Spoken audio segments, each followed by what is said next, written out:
এই আমগুলো কিন্তু অনেকটা ভালো আছে, কিন্তু বস্তার ভিতরের আমগুলো একটু নষ্ট হয়ে উঠছে। করে নিয়েছি একটা ডিম সামান্য একটু এখানে ফাড়ছে, আর কোনো ডিম কিন্তু একটু আঘাত লাগেনি, খুব সুন্দরভাবে নিয়ে আসতে পারছি। আর এই যে এই শাকগুলো আমি খেতে অনেক বেশি পছন্দ করি, কিন্তু খাওয়ার তো সময় পাইনি, সেজন্য কিছু শাকও নিয়ে আসছিলাম। এগুলো মিথিলা বাবু কিনছে, এগুলো আমার বাবা কিনে দিয়েছিল মিথিলাকে।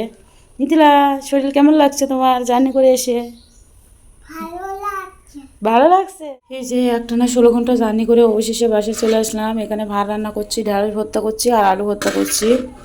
এসেই কিন্তু রান্না বসিয়ে দিয়েছি, এখনও কিন্তু ফ্রেশও হয় নাই। আর এখানে মাংস আর আলু রান্না করছি। বাসা থেকে মাংস কষিয়ে নিয়ে আসছিলাম রুটি পরোটা দিয়ে খাওয়ার জন্য, কিন্তু খাওয়া হয়নি। সেটা এসে আলু কেটে নিয়েই রান্না করছি ঝটপট। যাই হোক, ওটা দিয়েই খেয়ে নেবো এখন। বাসায় এসে দেখি বাসায় কারেন্ট নাই, ওয়াইফাইও বন্ধ, সব কিছু বন্ধ। আর দেখুন জিনিসপত্র সব কিছু এলোমেলো।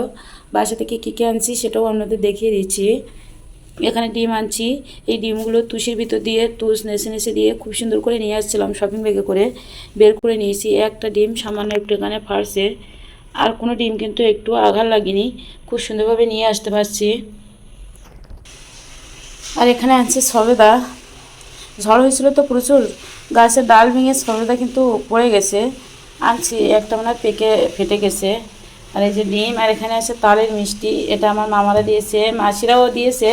সেটা দোকানে আছে, এটা মাদের খেতে দিয়েছিল, সেটাই নিয়ে আসছি, আর ওটা মাদের নিতে বলছি। আর এখানে একটা মিষ্টি কুমড়ো আছে, মা দিছে। আর এই যে এখানে আছে ঢেঁড়স, আমাদের শ্বশুরবাড়িতে ঢেঁড়স হয়েছে। যাই হোক, বেশি নিয়ে আসিনি, অল্প কিছুই নিয়ে আসছি। এই শপিং ব্যাগটার ভিতরে এগুলোই ঢেঁড়স নিয়ে আসছি, বেশি কিছু নিয়ে আসতে পারিনি। যাই হোক, এ তারিখ অনেক দুর্যোগের ভিতরে আসছি, ঝড় বন্যার ভিতরে, সেজন্য। আর এই যে আম নিয়ে আসছি, এই আমগুলো গাছ থেকে পেড়ে আনা হয়েছে, সেজন্য একটু ভালো আছে।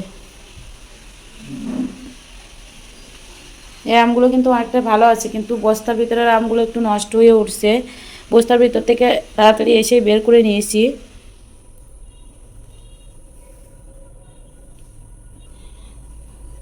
এই যে এখানে পেয়ারা কিনছিল মিথিলা বাবু, সেটা জাম নিয়ে আসছিলাম, খাওয়া হয়নি। আর এটার ভেতরে আছে আম, দেখেন আম নষ্ট হয়ে গেছে, অনেক আম নষ্ট হয়ে গেছে। আচার বানাবো বলে নিয়ে যাচ্ছি, কিন্তু বস্তার ভিতরে আনা হয়েছে তো পেকে গেছে, নষ্ট হয়ে পচে গেছে।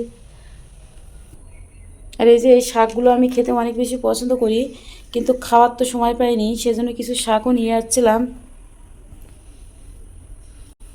আর আর এদিকে দেখুন আমার বেডের উপরে অবস্থা দেখুন, সব কিছু এখনও এলোমেলো। খাওয়ার জিনিস কেনা হয়েছিল বটে, কিন্তু খাওয়া হয় নাই। মিথিলার বাবু শুধু কিনতেই থাকে, পথে কিনতেই থাকে। এই যে এখানে আছে, এখানেও আছে, এখানে দুইটা ব্যাগের ভিতরে না, এগুলো মিথিলা বাবু কিনছে, এগুলো আমার বাবা কিনে দিয়েছিল মিথিলাকে। মিথিলা, শরীর কেমন লাগছে তোমার জার্নি করে এসে? ভালো লাগছে। মিথিলা তো ঘুমাইতে ঘুমাইতে আসছে, আমারও ভালো লাগছে। যাই হোক, এ তারিখে আসছি, একটু কিন্তু কিছু হয়নি, মাথা ঘোরানো, বমি হওয়া এসবগুলো হয়নি, অনেক সুস্থ আছি, ঘুমাইতে ঘুমাইতে আসছি তো সেজন্য। এই যে এখন কিছুই কিন্তু বের করিনি ব্যাগের ভিতরে। আর রুম টুম এখন অনেক নোংরা আছে, ওইভাবে রান্না করে নিলাম, এবার রুম মুছবো, নিজে ফ্রেশ হবো, তারপরে খাওয়া দাওয়া করবো। আর রান্নাবান্না তো শেষ, এখন আমরা খাওয়া দাওয়া করব। আর কী কী আনছি সব কিছু তো আমাদের দেখিয়ে দিলাম। আর আজকে ভিডিওটা আমি এখানেই শেষ করছি। আর গোলার অবস্থা মোটেও ভালো না, বুঝছেন বন্ধুরা, আমার গোলা না বসে গেছে, অতিরিক্ত গরম ছিল তো, গা ঘেমে ঘেমে গায়ে ঠান্ডা বসে গেছে মনে হয়, সেজন্য মনে হয় গোলার অবস্থা এমন হয়েছে। আর বাসায় এসে দেখি ওয়াইফাই কারেন্ট সব কিছু বন্ধ। একটু সময় আসছিল, সেজন্য ওয়াইফাইটা আবার চলছে। বন্ধুরা, সব কিছু তো দেখিয়ে দিলাম, সব কিছু এলোমেলো আছে। আর আজকে ভিডিওটা এখানে শেষ করছি, ফিরে আসবো নেক্সট কোনো ভিডিও নিয়ে। ততক্ষণ পর্যন্ত সবাই ভালো থাকবেন, সুস্থ থাকবেন। নমস্কার, টাটা, বাই বাই।